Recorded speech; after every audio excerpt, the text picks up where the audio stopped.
শেষ ঠিকানা যদি 3.5 হাত মাটি হয়, তাহলে কিসের তো ক্ষমতার দাপট?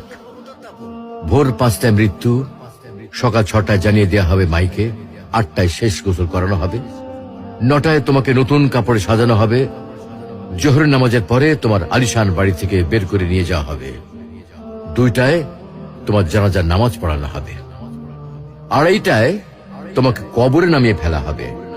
মাটি দেওয়া শেষ হয়ে গেলে কেউ তোমার জন্য দোয়া করবে, আর কেউ চলেও আসবে। এই তো জীবনের শেষ আয়োজন। তো কিসের তো অহংকার, কিসের তো ক্ষমতার দাপট? হ্যাঁ, ক্ষমতা কারোর জন্য চিরস্থায়ী নয়। অন্যায় ভাবে কাউকে ঠকালে একদিন ঠিক নিজেকেও ঠকতে হবে, এটাই নিয়ম। হ্যাঁ, এটাই নিয়ম। ভোরের সূর্যোদয়ের আলোতে যে পৃথিবী আলোকিত হয়, সন্ধ্যার সূর্যাস্তে তা আবার হারিয়ে যেত দেখি। অসত্য দিয়ে সত্যকে কখনো ঢেকে রাখা যায় না।